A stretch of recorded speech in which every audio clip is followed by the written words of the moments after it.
Assalamualaikum. Hari ini pertemuan ke-12 ya terkait dengan daftar perusahaan. Masih dalam teori perusahaan, kita akan melihat di sini dalam pasal 29 Undang-Undang Perusahaan ada daftar perseroan yang memuat tentang nama, tempat, kedudukan, maksud, tujuan, serta kegiatan usaha, jangka waktu pendirian, dan permodalan. Kemudian ada alamat lengkap PT. Kemudian ada nomor, tanggal, akta pendirian, keputusan menteri tentang pengesahan badan hukum perseroan terbatas ya. Kemudian ada nomor, tanggal, akta perubahan anggaran dasar dan persetujuan menteri. Nah ini daftar perseroan ya, harus ada hal-hal demikian. Nah kemudian juga ada nomor, tanggal akta perubahan anggaran dasar dan tanggal penerimaan pemberitahuan menteri. Nama dan tempat kedudukan notaris yang membuat akta dan akta perubahan anggaran dasar. Nama lengkap dan alamat perseroan, pemegang saham, anggota direksi, anggota dewan komisaris, kemudian nomor tanggal akta pembubaran PT atau nomor tanggal penetapan dari pengadilan ya tentang pembubaran PT yang telah diberitahukan kepada menteri. Nah ini memang daftar perseroan itu memuat hal-hal demikian. Kemudian juga ada berakhirnya status badan hukum. Ada juga neraca dan laporan laba rugi dari tahun buku yang bersangkutan bagi perusahaan yang wajib diaudit. Misal perusahaan perbankan, perusahaan go public, atau PT yang bergerak dalam bidang kepentingan masyarakat. Kemudian juga ada data perseroan yang dimasukkan dalam daftar yang bersamaan dengan tanggal. Ada keputusan menteri mengenai pengesahan badan hukum perusahaan. Persetujuan atas perubahan anggaran dasar memerlukan persetujuan. Kemudian ada penerimaan pemberitahuan perubahan anggaran dasar PT yang tidak memerlukan persetujuan. Kemudian juga ada penerimaan pemberitahuan perubahan data PT yang bukan merupakan perubahan anggaran dasar. Ada juga daftar perseroan terbuka untuk umum. Nah, dalam pengumuman, Menteri mengumumkan di dalam ini ya, pengumumannya. Nah, di sini ada akta pendirian PT beserta keputusan Menteri sesuai dengan pasal 7. Kemudian ada akta perubahan anggaran dasar PT beserta keputusan Menteri sebagaimana dimaksud pasal 21.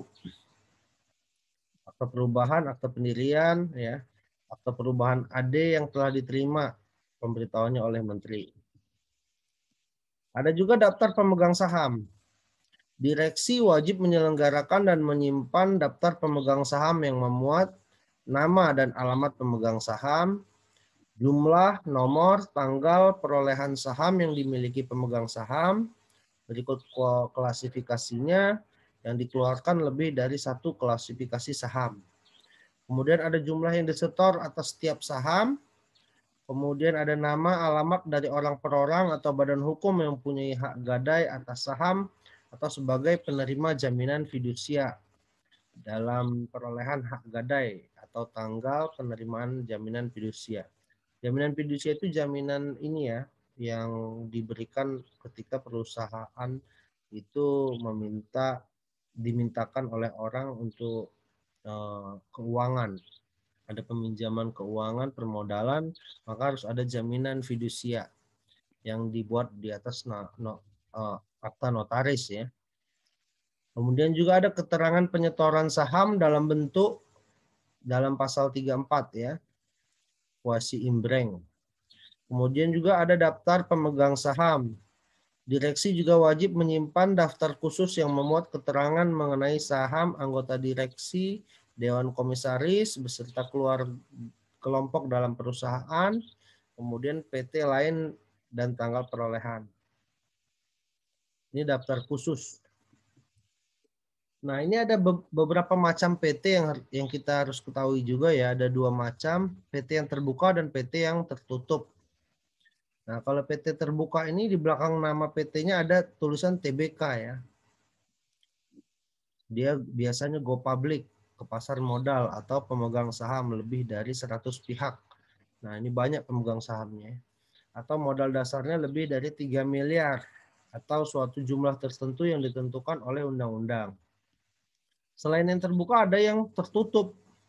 Nah, PT tertutup tidak tegas dalam undang-undang. Sebenarnya nggak ada ketegasan ya. Indikatornya dimiliki oleh keluarga, kerabat, teman dekat, tidak menggunakan tanda TBK di belakang nama. Modalnya cuma 20 juta, tidak go public. Tidak terbuka untuk sahamnya, tidak dibuka untuk umum ya. Di Belanda itu yang terbuka ada namanya NV ya. Kemudian yang tertutup BV. Di Amerika ada PT TBK Public Company namanya. Yang tertutup namanya Private Company. Nah, ini macam-macam PT. Kemudian ada ciri khas PT ya. PT sebagai badan hukum mandiri, legal entity, legal body, sebagai asosiasi modal, mempunyai kekayaan yang terpisah, mempunyai pertanggungjawaban terbatas para pemegang saham. Kemudian pemegang saham tidak bertanggung jawab untuk kerugian PT yang melebihi saham yang dimiliki kecuali ketentuan pasal 3 ya, ada fixing the corporate veil alter ego. Adanya pemisahan tegas juga antara fungsi pemegang saham, rapat umum pemegang saham dengan fungsi direksi. Kemudian juga memiliki komisaris sebagai supervisor direksi. Dia ada komisaris ya. Nah, ini ada rapat umum pemegang saham sebagai pemegang kekuasaan tertinggi. Nah, RUPS ini yang paling tinggi ya dalam menentukan bagaimana langkah ke depan perusahaan. Dia ini tidak diberikan kepada direksi dan komisaris kekuasaannya.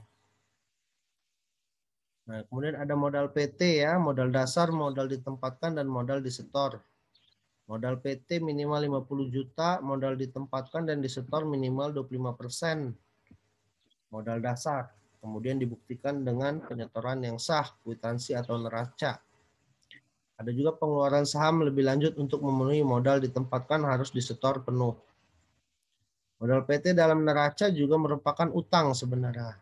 Utang yang tidak terbayar, artinya utang tersebut tidak boleh menjadikan keadaan pembayaran kepada para pemegang saham menyebabkan modal PT menjadi berkurang. Jadi modal PT itu nggak boleh berkurang ya, kalau berkurang bisa pailit. Jadi nggak boleh ada bunga.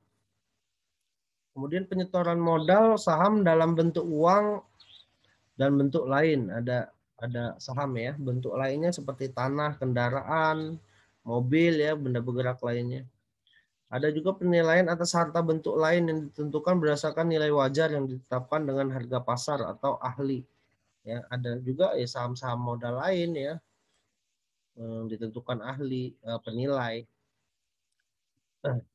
Kemudian juga jika merupakan benda bukan bergerak harus diumumkan dalam SK dalam jangka waktu 14 hari. Misalnya tanah, rumah ya. Dia itu biasa setelah rapat umum pemegang saham. Ada rasionya agar supaya jika pihak ketiga yang merasa berkepentingan dengan aset tidak bergerak itu dan berpotensi dirugikan bisa mengajukan keberatan atas rencana benda tidak bergerak tersebut sebagai modal saham. Nah, ini memang harus diumumkan. Pemegang saham dan kreditur mempunyai tagihan terhadap PT. Tidak dapat menggunakan hak tagihannya sebagai kompensasi atas harga saham yang telah diambil kecuali disetujui oleh rapat umum pemegang saham. Ada hak tagih yang dapat dikompensasikan dengan setoran saham atau tagihan terhadap PT yang timbul ya. Karena PT itu telah menerima uang dan menyerahkan benda yang dapat dinilai uang, ada juga pihak yang menjadi penanggung penjamin utang telah membayar lunas ya sebesar yang ditanggung atau yang dijamin, atau PT menjadi penanggung atau penjamin utang dari pihak ketiga telah menerima manfaat uang yang dapat dinilai atau secara nyata telah diterima oleh PT. PT juga dilarang mengeluarkan saham untuk yang dimiliki sendiri oleh PT lain yang sahamnya secara langsung atau tidak langsung telah dimiliki oleh PT kepemilikan silang atau cross holding. Tentuan di atas tidak berlaku terhadap pemilikan saham yang diperoleh berdasarkan peralihan karena hukum hibah atau hibah wasiat. Jadi kalau hibah wasiat ya waris itu nggak bisa masuk dalam modal sebenarnya.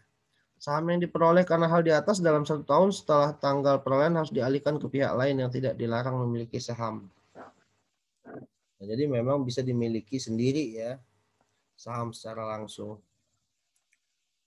Nah, ada juga perlindungan modal dalam kekayaan PT. Tujuannya mempersatukan dan menjaga keutuhan kekayaan perusahaan agar dengan pembayaran ini dividen maupun intern dividen yang dilakukan PT pada pihak pemegang saham atau mereka yang berhak atas keuntungan PT tidak mengganggu dana cadangan menurut undang-undang dan modal PT dengan ketentuan disetujui oleh rapat umum pemegang saham ya.